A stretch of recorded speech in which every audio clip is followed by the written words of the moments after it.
Other storylines this week. Let's get into some just general offseason because there's no such thing as the offseason in the NFL. Joe Flacco traded from the Baltimore Ravens to the Denver Broncos. You did a video on this yesterday while I was out. Is that right? Me and George. The combination that apparently is too toxic for the podcast, but we did it on video. Yeah, you're out. Who said that? Who said you guys were too toxic? I don't know. People said it. I heard. People said it. I agree. I think in a small sample size, no, but over time, you and George. I don't know. Maybe that's the optimum combination. Maybe that's what we need. Maybe we'll try it. Maybe we'll give you and George a run.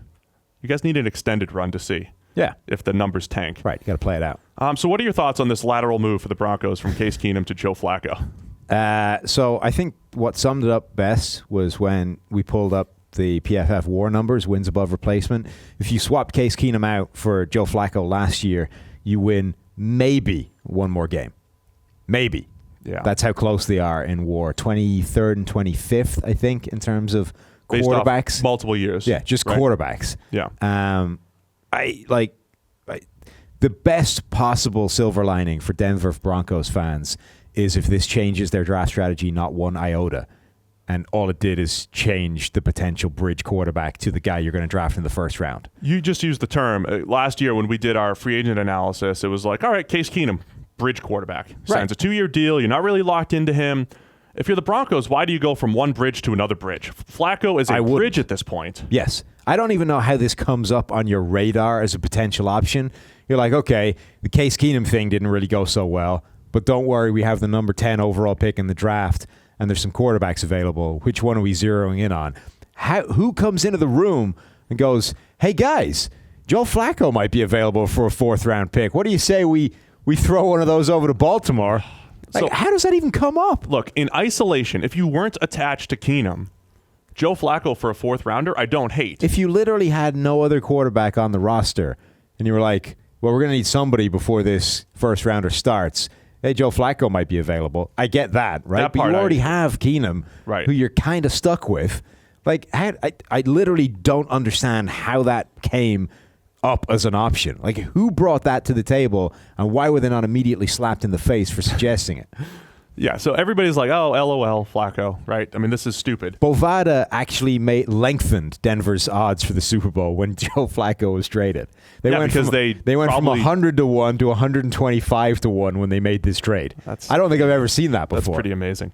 I saw you arguing with people about Flacco and his arm strength and all that stuff. I mean, this is like a draft discussion, but just at the NFL level. Like, Flacco doesn't automatically. First off, Joe Flacco's arm strength hasn't been relevant in 2008, in the NFL. Joe Flacco had a strong arm, and he was a big, mobile quarterback for the size. He has neither. And he was impressively physical, right? He was good for a while. Somewhere between 2008 and now. This is 2019, by the way. 2008 is not like short time ago. I know. Right? So somewhere between 2008 and now, all of those things abandoned Joe Flacco. Now, at best... I mean, I had a good arm in 2008. Right. At best, Joe Flacco has an average arm, and that's the end of it. Evan Silva termed him a pocket sloth, which I think is possibly my favorite idea that anybody's ever come up with. That is fantastic. So we're now talking about a pocket sloth who does not have a strong arm, but is tall. It's like average to above average, I'd say right now. But I would say it's average at best. Yeah, it's not even relevant. When he first came out, he was whipping the ball deep out and stuff like that. He legitimately had a strong arm. He does not anymore. He was Carson Wentz light. He wasn't nearly as athletic as Carson Wentz, but he had some of that like deep out zip, and you could create chunk plays with his arm, and he was good for a few years. And he had the Super Bowl run and all that stuff. Like, credit where credit is due with Joe Flacco. But since the 2014 season was the last season that he was good, that's a long time ago as well. Recent years, he has not been good. It's absolutely a lateral move from Case Keenum to Joe Flacco. Even if he improves them by one win, I mean, what does that do? Nothing. But the biggest thing for the Broncos, still try to draft a quarterback, right? Absolutely. You have not solved your quarterback issues. Like, Denver Broncos fans have to be silently praying that this did not change the draft strategy at all, because they need a quarterback. So I think there's other quarterback dominoes to fall, though, right? You have Nick Foles, who's going to hit the open market. Now they have to get rid of Case Keenum. I just think last year and the year before there was 10 to 12 QB needy teams, or teams that are like looking to the future and they just needed somebody. And now in recent years we've just seen Patrick Mahomes, Deshaun Watson, Mitch Trubisky, Josh Rosen, Sam Darnold, Baker Mayfield, Josh Allen, Lamar Jackson all get drafted, and their teams think that they're the guy. They're all in the first 2 years of the NFL, right? Mm-hmm. So who needs a quarterback? Right. Miami, Jacksonville, the Giants, and then you've got I always put the Chargers, maybe the Steelers, and the Patriots and the Saints into this. Like, we have an old quarterback, like, let's look to the future, but that's obviously not Case Keenum. That could be maybe a Teddy Bridgewater. You know, if you're, say, New England or New Orleans and you try to bring Teddy Bridgewater back to New Orleans or to New England to kind of be the next guy. But there's not a lot of QB-needy teams out there, Sam. Did I miss anybody? You're right. There aren't. Most of the QB-needy teams have been taken up. But the biggest issue with this is not the fact that they made a lateral move. Is that they actually worsened their cap situation by doing it. It's not like it's just a free addition for nothing, and now you have a competition between two guys that have no business starting. It's that you now have two guys who combined are getting paid a ton of money. And okay, like Flacco's contract is all non-guaranteed. The Ravens are taking all the dead cap hit by shipping him over. Yep. You shipped a 4th-round pick to do it, so it's not great even if you have to cut him. But the problem is, Case Keenum still has guaranteed money in his deal. Case Keenum is still getting paid a reasonable amount of money. He's not getting paid QB1, top-end money.